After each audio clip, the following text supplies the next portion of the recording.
We've been talking about this idea of a disciple. What does it mean to be a disciple? What does it mean not just to go to church or to be a Christian, but what does it mean to be a follower of Jesus? What does it mean to walk in his steps, for him to be a mentor into your life? That's what God calls us to. And we've been talking about what that means in terms of how you open up your life and how you serve other people and how you spend time with God and all those things, how you rely on his power. But today we want to talk about how that affects the way we live in community. And that's difficult because in our individualistic, private culture, the way that this very integrated reality of discipleship works with that is sometimes gets a little sketchy and it sometimes doesn't overlap real well. And so what happens is you have people in our culture who say, I'm just going to follow God, but it's really just about me and God. And me and God are fine, and me and God are okay, and I don't need anybody else, I don't need anything else, me and God are okay. In fact, there's even a song written a few years ago that I'm not sure this is his angle, but I thought it'd be fun, and so I decided to bring in some lyrics for that. Go ahead and put the first screen up there. The lyrics are pretty deep. It says, there ain't nothing that can't be done by me and God. Ain't nobody coming between me and God. One day we'll live together where the angels trod, me and God. I told first hour, if you're going to say God 27 times in a song, you've got to use the word trod. I mean, it's begging you to use the word trod, right? And ain't a couple times, which is great, very deep. Next screen, early in the morning, talking it over me and God.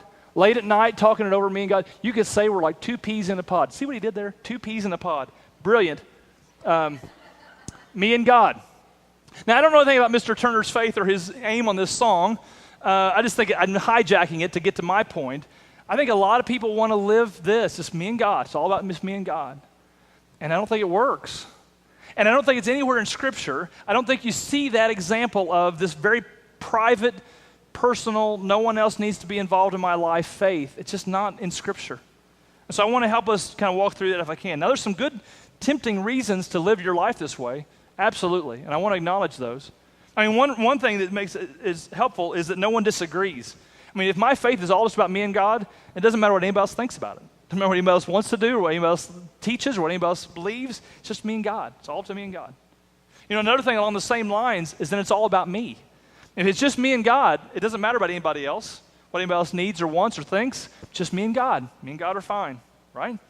And anytime I can make life all about me, I'm so excited about that. I mean, it's really tempting, isn't it? To just, anytime you let somebody in your life, you have to give them space, right? And you have to give them opinions and room and all of that. If it's just me and God, it's easier. And today, in our culture, you can even just be me and God and still have good preaching on occasion, and good music. Because you can sit at home and watch something on TV, or you can even come to a room like this and be in a crowd and not know anybody and just look at the back of somebody's head and just be you and God and be alone here in this crowd. I mean, you're completely able in our culture to be part of a church and not be part of a community. You can be alone in the middle of a crowd. And if you talk to somebody who's ever been depressed or alone or anxious, they'll tell you some of the most lonely places on the planet are in the middle of a crowd where no one knows you and you don't know anybody. And you can do that in American church today. And it's not designed for that. It's not what God called us to. God called us to live in community. You know, one of the best ways to see how God wants us to live is to look at Jesus and how he lived his life. And I think again and again you see community bleeding itself into the life of Christ. I mean, let's start at the very beginning. Jesus was born into community. He came as a baby with a mom and a dad and brothers and sisters. He was born into a community. He's born into a family. He didn't have to be. You say, well, how else would you be born? Well, he didn't have to be born. He could have come as a grown man. He could have come in as a conquering hero. He didn't have to be born as a baby, but God chose to put him in the middle of a community from the first day of his life. It sends a message to us, I think, about what God values. I mean, in fact, if you look at Luke 2:52, it says, Jesus grew in wisdom and stature in favor with God and man. He grew not just because of his relationship with God, he grew because of those that God put in his life. Community had an impact on the Son of God. He was born into community. Jesus chose community. When he started his ministry, he would meet with thousands of people. He would preach and he would teach, he would heal. But then he would get off with just a smaller group. He would get off sometimes with just the 12 of his close friends. And sometimes even within that, he would grab 3 of his really close friends and he'd pull them off to the side and say, can you pray for me? I really need your help right now. I mean, Jesus modeled for us community. He just didn't need thousands of people. It wasn't just him and God off by himself. He'd had those times, but he needed people in his life. I mean, the last moments of his life before he went to the cross, he went off to the garden to pray with just his 12 good friends. He said, guys, I've got to have you tonight praying for me. You don't think about Jesus being in having any needs or having any sense of weakness at all, but he was so vulnerable to them to say, I really need you 12 guys praying for me. And then he grabbed those 3 close friends and pulled them off even farther and said, you 3, really, you 3 have got to pray with me. And if you've ever been through a trying time, you know the value of that. And Jesus modeled that for us. Sometimes when I'm in a trying time, I want to get all off by myself and don't let anyone know. And Jesus didn't live that way. That's not how he lived. Jesus chose community. Jesus taught community. When they asked Jesus, what's the most important things in all of life? He could have chosen so many things to say, but he said, love God first, and second, only second to loving God is loving people. You gotta love people. Jesus taught community. When God laid out the 10 commandments, how many of them have to do with God, and how many of them have to do with people? 4 have to do with God. 6 have to do with the way you interact with people. The Bible teaches us from beginning to end community. Then Jesus gives us a new command in John 13. He says, a new command I give you, love one another as I have loved you, so you must love one another. The old command had been love one another as you love yourself. So once it starts costing you more than it's worth, then you ditch the person.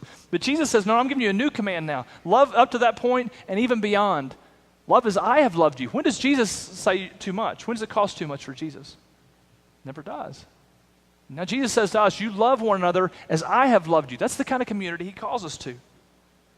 And Jesus' followers, those who knew him the best, saw the community that he lived in, and he modeled it so well, they caught it. You know, some of the best things in life you're not taught, you're caught. You catch those things. And they caught the way he lived his life. Because you look at the early part of their life. If you flip through the first pages of the book of Acts, you see again and again, these people were so radically devoted to one another, to community. They gave of themselves, they gave of their life, they gave of their stuff, they shared everything they had. Because those who had been closest to Jesus, who knew Jesus the best, caught his way of living, and it was about community. Jesus never intended us for us to go through life just me and God. Everything's okay. It's always designed to be in the context of other people. To take the balance of our time this morning, I want us to walk through some things that you can't do alone. There's a lot of things in Scripture, in life, that you can't do by yourself. But I want to look at just a handful of them, if we can, this morning, as a way of kind of pushing us towards this idea of community. Because let's be honest, can we just have an honest moment? We're all too busy. And so the idea I can sense, you're saying, okay, he's going to ask me to do something. I don't have time for anything else. I mean, I get that. How many of you are just sit around large chunks of your week saying, I wish somebody would call and give me something to do. I am so bored. Anybody at all? How many of you feel like you're too busy? Anybody else too busy? I mean, that's us. So I get where you, so let me just, I'm not going to ask you to radically change your life, but community's worth it. Community's worth it. Jesus had endless opportunities, and yet he carved out large amounts of time to be connected to other people. And so if he need that, I think it's important for us to do too. Let me just give you some things we can't do by ourselves. One is you can't receive prayer alone. Now, obviously, you can pray to God. You don't need anybody else to pray for you. You can pray directly to God, but you can't be prayed for on your own. And if you've never had someone pray for you, not like you write something down on a card at a church and somebody somewhere that you don't talk to prays for you. We do that, and we want to keep doing that, and we take that seriously. But I'm talking about something different. I'm talking about somebody going through with you, and they're going through the struggle with you, and they're praying for you, and they're asking you how it's going, and they're spending time with you, and they're intimately involved in your struggle. If you've not had that, you don't understand how valuable that is in your life.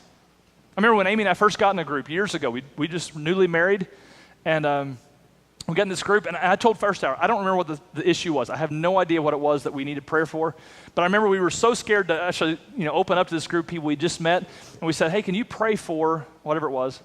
It wasn't a big deal. And they're like, all right. And it seemed like everybody else had bigger things going on and all of that. Well, the next week we came back to our group again, and so they were talking about the bigger issues that were going on. Some people had some major things going on in their life, and ours wasn't anything major. And when they got done talking about some of those, they turned to us and they said, so, hey, Amy, how's whatever it was, I don't remember, how's that going? And they said, we've been praying for it all week. I mean, how's that going? And I think it's the first time I remember a group of people who I didn't really know well, who wasn't related to me, caring enough about me to be praying all week for something along with me. So at the point of next week, they came back and asked me, if you've never had that, you need people in your life who are thinking of you, praying for you every day, spending time. And we can't do that on a large scale. I mean, I wish I was bright enough that I could have that kind of intimate relationship with everyone who walks through this door. There's 500 or so people who come to WellSpring on a regular basis, and I wish I could be that intimately involved in everyone's. I just can't. You've got to be in a smaller setting where you have people in your life like that. You need that. That's an important thing. In fact, the Bible says there's something specific about community that changes the way that all works. James chapter 5, verse 16 says, therefore confess your sins to each other and pray for each other so that you may be healed. For the prayer of a righteous man is powerful and effective. You can be forgiven without people. You have your prayers answered without people. But James says there's something beyond that happens when you involve people. And when you take your sin and your struggle and your hardship and you involve community in it, there's healing that happens that doesn't happen without it. And I see in our culture lots of lonely people going through life on their own, and you just got to have people with you. You need that because you cannot be prayed for alone. Second thing you can't do alone is you can't learn from each other. Now, obviously, you can learn by yourself. You can open up a book, you can open up the Bible, and you can learn. You can listen to podcasts and read blogs, and you can learn. We can all do that. And I won't spend a whole lot of time on this because this is sort of obvious, but you can't learn from other people by yourself. I mean, have you ever had someone maybe in a class or in a small group or even here maybe on Sunday morning and a verse was read or a story out of the Bible was told and you say to yourself, I never thought of it that way. I mean, I've read that verse before. I've read that passage. I've never thought of it that way. That happens in community. It doesn't happen anywhere else but in community. You can read the Bible on your own and should. You can read books on your own and should. You can listen, but you can't learn from other people without community. You've got to have that in your life.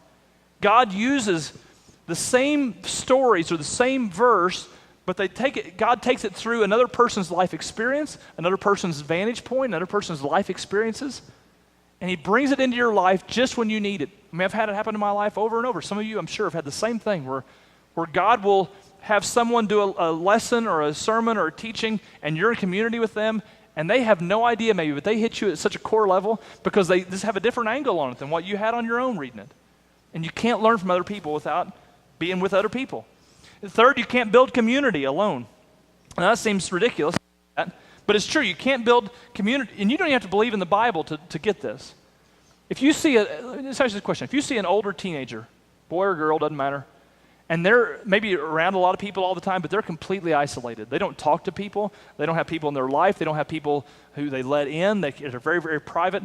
I don't know if talking about shy. Everybody's different on all that. But you see somebody who's completely isolated, and counselors at the school will notice that kid and say, we got to reach out to that kid. Teachers will see that kid and go, we got to love on that kid because there's something going on because they're not letting anybody in their life. Because I'm not designed to live life on an island. You find an adult, a grown adult, who lives alone, who works by themselves, who doesn't talk to people, who's completely isolated, very, very private, and people see that and they go, there's a dis-ease about that. Something's not right. That's not how they were designed. And the Bible says spiritually it's the same thing. You and I can grow without anyone else. We can be forgiven without anyone else. But if you don't have people in your life who are trying to follow God along with you, you're going to be stunted in your growth. You're just designed for community. Just a minute ago, we all sang here in this room the verse out of the song Hosanna. I wrote it down this morning during first hour, so it caught my attention. It said, when we see you, we find strength to face the day. You sang that just a minute ago. When we see you, we find strength to face the day. And I would suggest to you that some of the ways that is lived out in my life is through other people. And there's to be somebody who comes along who's in my life who loves me and I love them, and they minister to me at a point of deep need, and because they're with me, it's like I can face the day again. I mean, you ever had that experience where you're going through life and all of a sudden somebody comes in and gives you a note or a call or an encouragement or a hug or a kind word, and all of a sudden it's like, okay, I can face the day again. We were built for that. We were built for that. Fourth thing you can't do by yourself is you can't serve in something larger than just yourself. I mean, everybody can help, everybody can do something nice, everyone can give attention or thoughts to someone else, but I think there's at a core level of who I am, a desire to be a part of something that's just bigger than me. Do you get that? Like, is there something inside of you that wants to be a part of something larger than just you or just your family or just your little section at work? I think there's something built. I think God did that. And there's something about the church when it comes together and we're all given the part that we have that creates something larger than ourselves that's just powerful. The Bible describes this much better than I have. 1 Corinthians chapter 12 says, together you are the body of Christ, and each one of you is a part of that body. So just as your human body has lots of different parts and segments and organs and members and things, but it's one body, and it does together what none of those parts can do alone, the body of Christ, the church, everyone has their part to play, and together we're a whole lot more than we would have been on our own. You know, the human body is so much more miraculous than a toe. The human body is so much more miraculous than an ear or an eye even, which is amazing. You know, an eyeball by itself is sort of creepy, but in the body, it's an amazing thing. And in the same way, the church, all of us on our own can do things, and we should, but when we come together and work on things together, there's a synergy about that that's so much bigger than all of our parts combined. And I think it's important that we see that. 1 Corinthians chapter 12, the same verse out of the Message translation says, you are Christ's body. That's who you are. You must never forget this. Only as you accept your part of that body does your part mean anything. I think what he gets to here in this translation is that it's not until you really commit to jumping in on finding out who you are and what your part is that your spiritual life takes a whole new step. It's in community that you get that. I mean, faith is this way. Let me explain to you in terms of faith. I think if you're someone who's on the outside of faith, trying to figure it all out, I think you can reason and you can read and study and you can look at objections and all that, and that can get you over halfway. I mean, I think it can. You can look at reasons for God and reasons for belief, and you can look at objections and study that. And if you have questions, I would love to help you with those. I do that a lot with folks. And I think that alone, you know, looking at science or whatever, philosophy, that can get you over halfway. But there's never a point where you can get 100% there until you just commit to it. Until you step out and say, God, I'm going to give you a shot. I'm going to give you a try. We'll see if this is real or not. Until you put yourself out there, you can't get 100% to faith. It's just like hiring somebody. Let me explain to you this way. If I were to hire someone to join the staff at church, I could ask for resumes, and that would help some. I could ask for background checks. I could ask for references. I could do interviews. And I could get a long ways to be sure this is a pretty good person or not a good person. This is a good fit, not a good fit. But I don't know 100% until I commit to them. Have you ever hired somebody? Isn't that true? Like, you don't know, is this going to be a good hire or not until you say, come on, staff, let's see. And then when they get there, and then you spend some time with them, and you have some time together, and then all of a sudden you realize, okay, I think this is a great fit. It's a great choice. Faith is the same way. You can reason and have philosophy and science and all these things, and you can get over halfway to faith, but until you say, God, I'm just going to give you a shot. I'm just going to try this. You can't get 100% to faith just with reason alone. And I think this verse talks about that. You are Christ's body, and until you jump into being part of that body, you're just never going to feel the full experience. You're going to be stunted in terms of how far you can get with God. The last thing, I think there's lots more, but the last one we're going to talk about this morning that you can't do alone is you can't experience mentoring. You know, in Paul's letter to Timothy, he paints a great picture of the church as a family. And he says you should look at older men in the church as fathers of the church, and older women in the church as mothers in the church. And I don't think he's talking just about chronological age. I think it's about maturity in your faith and all of that. But look at them, and then look at younger men and younger women as brothers and sisters in the church, and we're a family together.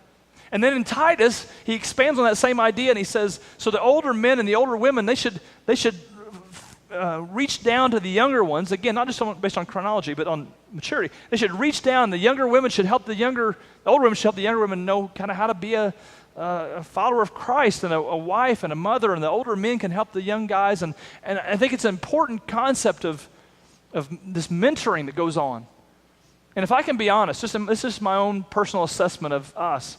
There's a lot of really good things going on, but one weakness we have, a significant weakness in our church, is this right here. I think we do a pretty poor job, and I'm not pointing a finger at anybody else but me. I think we do a pretty poor job at helping people who are new in their faith, pairing them up with someone who's a little farther along and saying, why don't you reach down and be a father to this young person, even if they're older than you physically, spiritually, that are younger, come alongside and help them out. We don't do a very good job of setting that up. And we don't do a very good job of finding those who are older in their faith and giving them the tools they need to come alongside and find them. And it's a big piece that's missing. When I talk to people sometimes about any of this, people almost overwhelmingly say, man, I would love to have somebody who's a little farther ahead in their journey than me come along and help me out. Somebody who's been a dad a long time, help me get through the teenage years. Or somebody who's been following Jesus a long time, help me in my next step in my journey. Or somebody who's been a husband a long time, man, I could use some help there. Ask Amy, she'd tell you, I could use some help there. And it'd be great to have someone come alongside and is mentor me.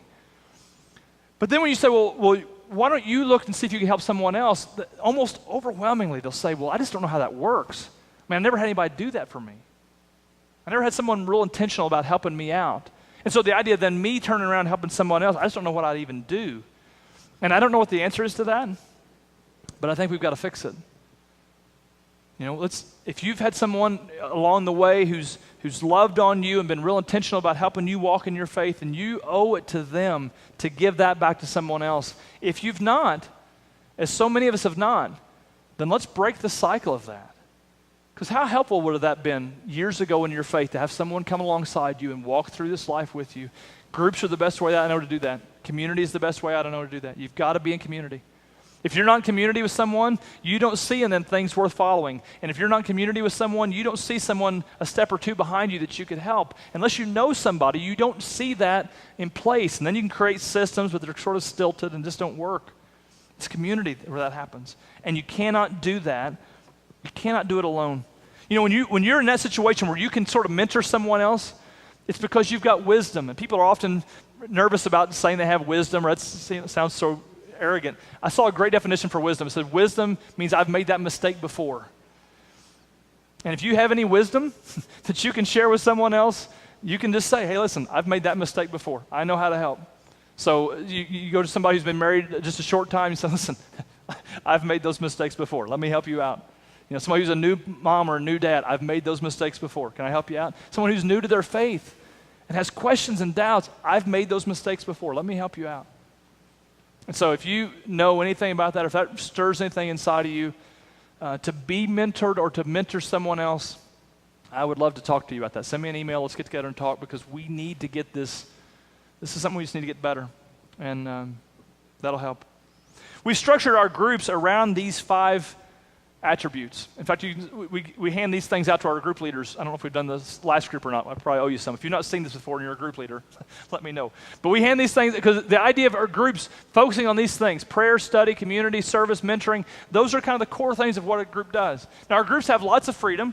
So some of our groups might look more like this one, where they really focus on study. A lot of our groups really dig into, they want to do a Bible study, or they want to study a book or something. Study's a big component. They'll do the other things too, but study's the big component. That's great with us. Some groups might look a little more like this, where they do some study and things, but really they just want to pray for each other and care for each other and love on each other. That's important too.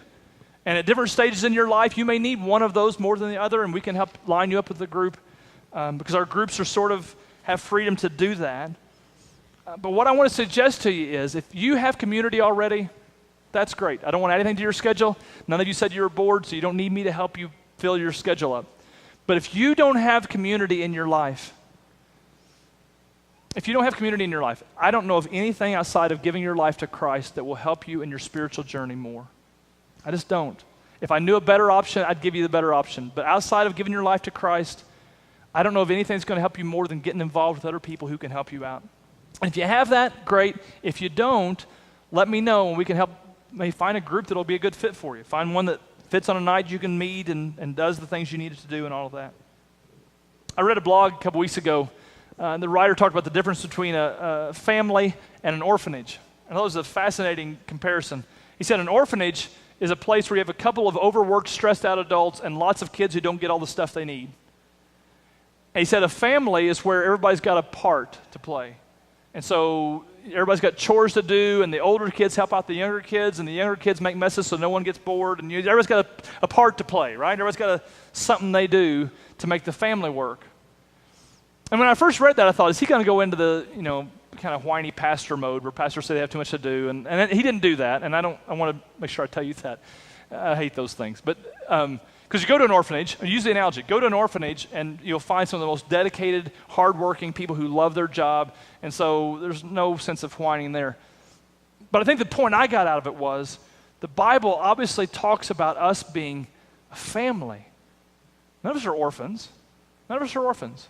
And in the analogy, in case you missed the point of the analogy is not all of us having a part to play and I'm the dad. No, you've got a father. It's not me. It's God in heaven. And all of us are brothers and sisters together trying to do our part, whatever that part might be, to follow our Father in heaven as part of this family. And we've all got chores to do, and the older kids help the younger kids, and the younger kids make messes. That's what younger kids do. And we've all got a part to play. And you need to find your place in the family and do your part in following our God, Father in heaven. You know, I told you earlier, I was so proud of our church. Just kind of on display. So many of you giving of yourself and time. You know, we had people coming out to the farmhouse and tidying that place up and trimming bushes, and we had people coming out and making food and donating, dropping food off, and people giving notes and cards, and just so many of you did so many things to help out with this grieving family this past week, and it was just, it did my heart good to see our church in action, you know. And a couple of times they would come and gush to me because I guess they knew me through the interaction. So they had, extended family would come up to me. And I remember we were at the dinner there at the farmhouse. We had just gotten back from the funeral. And as a great aunt or a grandma or something came up to me and said, "Thank you so much for all this food and all this stuff. And everything's so laid out well." And it reminded me, this is going to sound terrible, it reminded me of this, like The Bachelor. You know, like on The Bachelor, I hate that show. On The Bachelor, like the guys will take the girl on the date and they'll be gone all day and they'll come back and the whole, dinner will be set up and all these candles lit and the girl's like, "Oh, you did all this for me." And I'm thinking, no, he didn't. He was with you all day. He didn't do that, right? And I wanted to say to this kind woman who was saying thank you to me, I was with you all day. I didn't make this food. I didn't set up this table. I was with you all day. And I told her, this church, it's you guys. And when the church is the church and it's getting it right, it's a beautiful picture. So many times churches focus on Sunday morning exclusively. And there's a lot of important things that happen on Sunday, and we can always use help on Sundays and all that stuff. But I just want to say to you as well, so much of what really matters in a church does not happen in this building on Sunday morning. It's this community where life on life, people are going through life together, facing struggles together, praying for each other together, serving together, loving together, reading, studying together. That's where life happens. And so if you're coming on Sunday morning and this is a new experience for you, we're so glad you're here. We want to help you follow God and learn about God. But if you're not in community, you're missing a big chunk of what it means to be a believer. And I want to help you. I want to help you.